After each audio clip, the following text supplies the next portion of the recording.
Hello, welcome to the A Book a Day channel. Today, I will share with you a book called Courage to be Disliked. This is a book where one brilliant person interprets the work of another brilliant person. The first brilliant person is the author of this book, Ichiro Kishimi.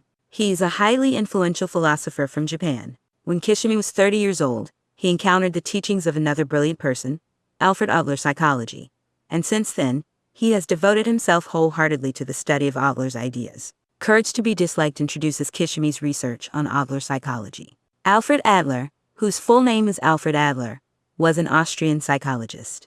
He was a contemporary of Sigmund Freud and was initially a follower of Freud's ideas. However, Adler later became the first person to oppose Freud's psychoanalytic theory, and they went their separate ways due to their divergent views. In simple terms, Freud believed that your current situation is a result of your past experiences, your environment, and other people around you. But Adler disagreed and believed that your current situation is solely determined by yourself. Adler established his own approach and created individual psychology. After reading this book, I have a strong feeling that Adler's ideas are highly relevant in our present era. In this age, both technology and ideas are rapidly evolving, and to a large extent, you need the ability to keep climbing in your own path. For example, we often see many young and accomplished individuals who achieve great success and enjoy high honors at a young age. However, sustaining this kind of achievement is often challenging for them. This is because once they no longer have an abundance of praise and applause around them, they often struggle to cope. They haven't established a solid internal system of self-esteem. Adler's ideas will tell you that your success and happiness have nothing to do with other people. Everything depends on yourself. Adler's ideas will help you establish this internal system of self-esteem. At first glance, you might think that this sounds like self-help or motivational fluff, but it really isn't. Unlike self-help fluff, which sounds reasonable at first but lacks logical consistency and practicality upon closer examination, Adler's ideas are based on a rigorous logical deduction. The conclusions drawn are not only reasonable when you hear them, but they can also withstand careful scrutiny and debates with others. Furthermore, in this book, Ichiro Kishimi adopts a format similar to philosophical classics like Analects and the Republic, a dialogue format.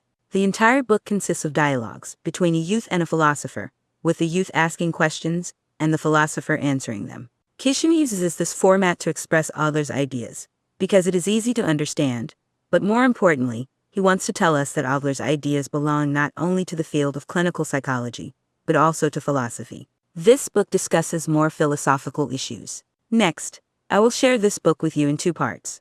The first part will discuss the reasons why we feel unhappy, and the second part will talk about how to have the so-called courage to be disliked, which is Adler's perspective on finding freedom and happiness. Alright, let's dive into the first part.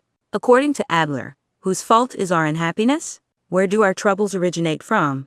Before answering this question, it's necessary to discuss one of Adler's core ideas, which is that you can make your own choices. Specifically, your life is not bestowed upon you by others. It is a result of your own choices. Your choices are unrelated to other people and the experiences of the past. This is the fundamental difference between Adler and Freud. For example, in this book, the author mentions a female student who suffers from a fear of facing people. Whenever she is in front of others, she blushes uncontrollably. She wants to cure this fear of blushing no matter what. The philosopher asks her, if you were cured of this fear of blushing, what would you like to do? The girl replies that there's a boy she likes and wants to pursue a relationship with. But because of this blushing problem, she has never dared to confess her feelings. She also expresses that once her fear of blushing is cured, she will immediately confess to him. Upon hearing this, your initial reaction might be, how can this girl have such unhappiness? And who is responsible for it? It could be attributed to childhood humiliation inflicted by her parents, causing her to fear strangers. Or perhaps she experienced severe emotional damage in past romantic relationships. If you think this way, Freud would likely agree with your viewpoint. Using past experiences, especially childhood psychological traumas, to explain present unhappiness seems logical. However, Adler doesn't see it that way. Adler argues that if we solely rely on past causes to explain things, we fall into an absolute judgment. Our present and even our future are completely determined by past experiences and are impossible to change. This viewpoint is called causal determinism in contrast to causal determinism. Adler advocates for a teleological approach. The teleological approach would say that the reason why the girl suffers from a fear of blushing and can't seem to cure it is not because she hasn't found the right treatment, but because her unhappiness is her own choice. How can this be explained? According to Adler, The thing the girl fears the most and wants to avoid at all costs is being rejected by the person she likes. The potential blow and self-negation that may come with a failed romantic relationship. However, as long as the fear of blushing syndrome exists, she can think, the reason I can't pursue a relationship with him is all because of this fear of blushing. This way, she can avoid summoning the courage to confess her feelings and even convince herself that it's okay if she gets rejected. More importantly, she can hold on to the thought that if my fear of blushing is cured, I can also have love, and continue living in a fantasy.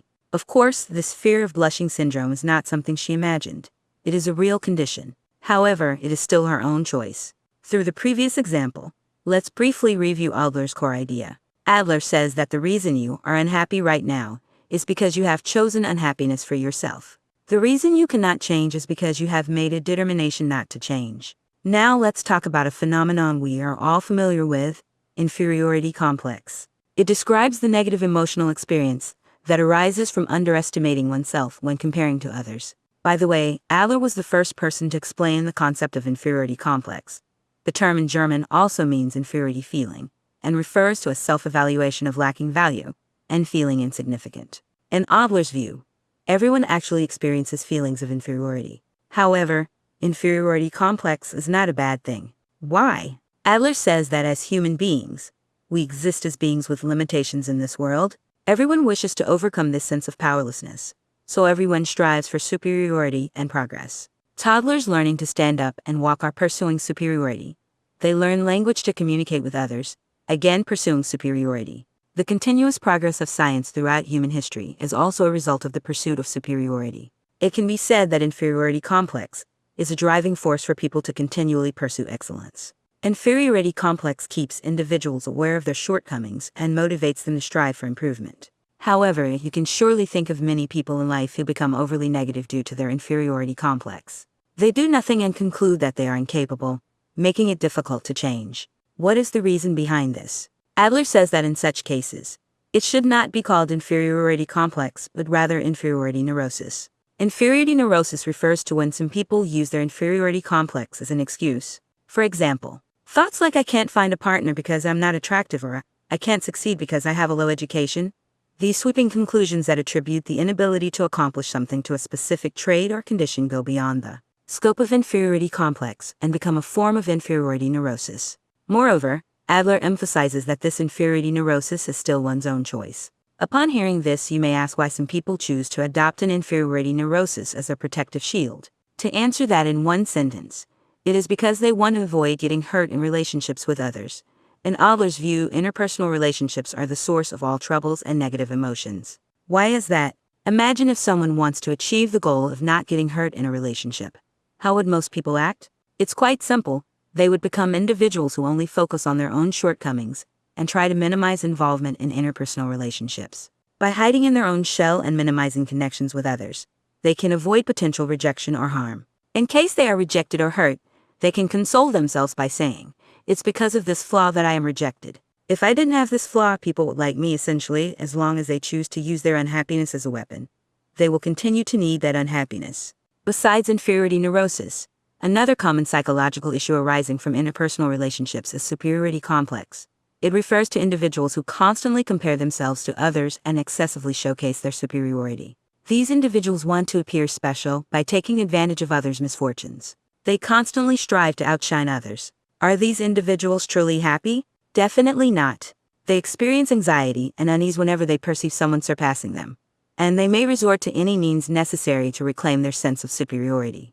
As you can see, anyone who exists within some complex social network will experience troubles. Therefore, Adler says, all human troubles stem from interpersonal relationships. If you want to eliminate troubles, perhaps the only way is to live alone in the universe. That concludes the content of the first part. Adler believes that all troubles stem from interpersonal relationships. What determines our current situation is not past experiences, but the meaning we attribute to those experiences. Your current circumstances are a result of your own choices. From this perspective, Adler's psychology is also a psychology of courage. If you are someone who is striving to overcome challenges, if you are someone who is not satisfied with the status quo and is striving to climb another peak in life, you need the courage to actively attribute meaning to past experiences, the courage to choose change, and the courage to be disliked in various relationships. In the following second part, we will specifically discuss how to attain the courage to be disliked and find a state of freedom and happiness. Starting from the viewpoint that all troubles stem from interpersonal relationships, Adler believes that each of us faces three major life tasks: the task of work, the task of friendship, and the task of love. At first glance, you may say that these three tasks are all intertwined with our complex social network. Does that mean that in order to handle these tasks well, we have to invest a great deal of effort into others and strive to maintain our network of relationships? Certainly not. Adler says that to handle these three tasks, we don't rely on others, we rely on ourselves. Adler aims to help us establish a complete system of self-esteem from within. The establishment of this system requires concrete actions and psychological development. Let's start with the action aspect. Let's begin with a common phenomenon: a child who doesn't enjoy studying, doesn't pay attention in class, neglects homework, and spends all their time playing games. If you were a parent, what would you do? In most cases, you would try every means to make the child study, enrolling them in tutoring classes, hiring tutors, and sometimes resorting to strict discipline if they don't complete their homework. However, you can imagine that these coercive methods rarely make the child genuinely develop a love for learning. Of course, some parents may focus on nurturing their child's interest in learning. But from Adler's perspective, that doesn't matter. The first thing you should consider is not how to make the child study, but rather, whose task is it whether the child studies or not? Learning is the child's task. In contrast, when parents command their children to study, it is an unwarranted interference in someone else's task. This inevitably leads to conflicts. We must distinguish between our own tasks and others' tasks. As mentioned earlier, Adler says that all troubles stem from interpersonal relationships. Here we can take it a step further. The troubles caused by interpersonal relationships actually arise from unwarranted interference in others' tasks or having our own tasks interfered with by others. As long as we can engage in task separation, significant changes will occur in interpersonal relationships. At this point, you may still disagree, thinking that making a child study is the responsibility, an obligation of parents, or at least a shared task between parents and children. How could it be considered unwarranted interference in someone else's task? Actually, it's quite simple. When judging whose task it is, you only need to consider one point: who will ultimately bear the consequences of that choice. If the child chooses not to study, the outcomes of that decision, such as poor grades or not getting into a good school, are borne not by the parents but by the child themselves. Therefore, studying is the child's task. However, it's important to note that this doesn't mean Adler's psychology promotes permissiveness. Permissiveness is an attitude of not knowing or not wanting to know what the child is doing. Adler's ideas are not about permissiveness. He advocates for protection based on understanding what the child is doing. Parents should be ready to provide ample support to their child and refrain from interfering when the child doesn't seek help. This is task separation. You need to differentiate the task of helping your child achieve success from the task of the child's own learning. Task separation is a crucial step in establishing an internal system of self-esteem, and it serves as a practical guideline for action. After discussing the behavioral aspect, let's now examine how to establish a stable internal system of self-esteem on the psychological level. We all know that as social beings, humans naturally seek recognition. No one enjoys being criticized or disliked by others. Let's conduct a thought experiment, starting from the innate desire for recognition and the aversion to rejection. What would we need to do in order not to be disliked by anyone? There can only be one most effective answer, which is to constantly gauge the reactions of others and show loyalty to everyone you come into contact with. For example, if there are 10 people around you, you would make a promise to all of them: I will strive to satisfy you. However, please note that a major contradiction awaits you in this scenario. Because you desperately want to avoid being disliked, you would show loyalty to these 10 people. But the reality is often such that no one can satisfy everyone. The promise you made would soon be exposed as unrealistic, resulting in a loss of credibility and increased personal distress. In short, living to fulfill others' expectations and entrusting your entire life to others is not taking responsibility for the people around you or for yourself. In contrast, Adler's psychology negates the pursuit of approval from others. Adler says that the pursuit of recognition from others stifles your freedom.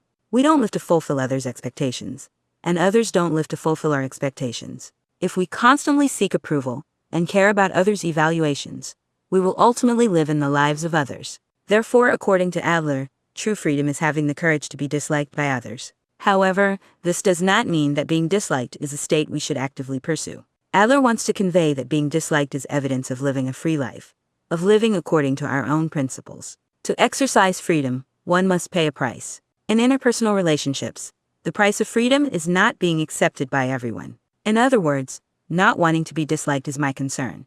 But whether you dislike me or not is not my concern, it is your task. Finally, let's discuss how Adler's psychology views values and happiness. As mentioned earlier, Adler believes that interpersonal relationships are the source of all troubles. However, Adler also states that interpersonal relationships are simultaneously the source of happiness. The happiness that interpersonal relationships bring can be either lower-level happiness or higher-level happiness. Lower-level happiness is derived from comparison within interpersonal relationships. For example, when you were in school, if your test scores were better than those of your classmates, and you consistently ranked first, you would feel happy.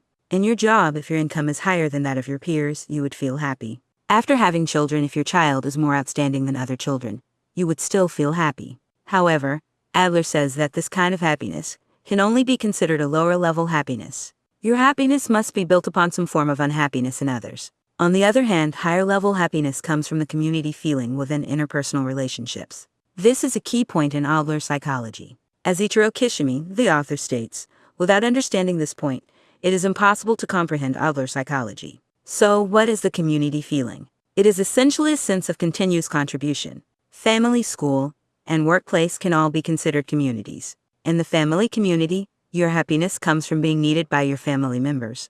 In the workplace community, you can create value for the company and also experience happiness. However, we often see that some people immediately lose their spirit upon retirement because they are no longer needed. This is a sudden loss of the contribution feeling within the community, and they feel unhappy. On the contrary, there are some wealthy individuals who have amassed fortunes that they cannot spend in their lifetime, yet many of them continue to work diligently. Why do they continue to work? Is it because they have greater desires? Certainly not. What they still need is to maintain a sense of contribution to society as a whole. This kind of happiness does not come from comparing oneself to others. This is what Adler refers to as the community feeling, a continuous and valuable sense of contribution to others. However, it is important to note that this sense of contribution is still independent of others. Adler opposes sacrificing oneself for the sake of the community. Adler emphasizes that this sense of happiness can also be achieved in invisible forms.